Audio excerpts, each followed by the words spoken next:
Today in Sacramento, California, a defamation lawsuit, a mysterious discovery, and a governor's executive order. I'm Dean Bark.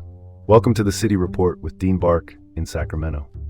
Let's start with this. Troy Taylor fights back. Ex-Stanford coach sues ESPN over defamation claims.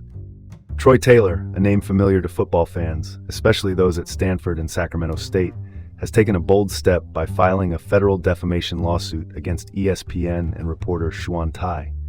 He claims ESPN misrepresented findings from confidential Stanford reports and wrongly portrayed him as a bully towards female staff. Taylor, who was shown the door following a March article, argues these accusations are false. Call it like it is. Media narratives can make or break careers, and Taylor's case is a stark reminder of that. Despite acknowledging he needs to polish his communication style, he insists the reports were misleading. It's a tough battle, protecting one's reputation against media narratives, especially when they clash with your life's work against bullying.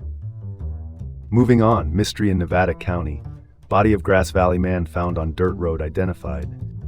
The Nevada County Sheriff's Office has identified the remains of Adrian Aaron Abbey, a 48-year-old from Grass Valley, discovered by a father and son along Banner Quaker Hill Road on July 21st. The location, a dirt road transition point, adds a layer of intrigue, as decomposition initially thwarted identification efforts. Authorities are awaiting autopsy results and have reached out to the public for any information that might shed light on this tragedy. And that's the story right there, a tragic reminder of how quickly life can turn into a mystery, right? Let's pivot to the next story, tragic collision. Motorcyclist dies in SUV crash on Yuba City's Y99. A fatal accident occurred at Yuba City's southern edge. A 62-year-old motorcyclist from Live Oak tragically lost his life after being struck by a white Nissan Rogue. The SUV driver, a 65-year-old local, ignored a no left turn sign, leading to the crash. Luckily, no drugs or alcohol were involved, but the investigation is ongoing. No room for sugarcoating here.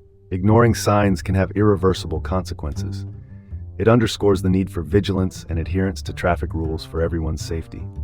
Shifting gears, Kamala Harris decides against running for California governor in 2026. Kamala Harris, former vice president and senator, announced she won't be running for California governor. With her high profile, many speculated she might step into the gubernatorial race, but she's chosen instead to focus on non-elected roles. This decision opens the field for other Democratic candidates and shifts the landscape here in California. Let's not overcomplicate this. Harris knows her strengths and is playing to them by emphasizing her commitment to public service.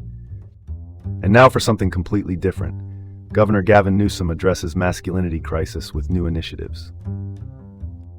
Governor Newsom is tackling a pressing issue with an executive order focusing on the masculinity crisis. By restructuring existing programs to engage more men and boys in civic opportunities and emphasizing mental health support, he aims to improve well-being without new funding.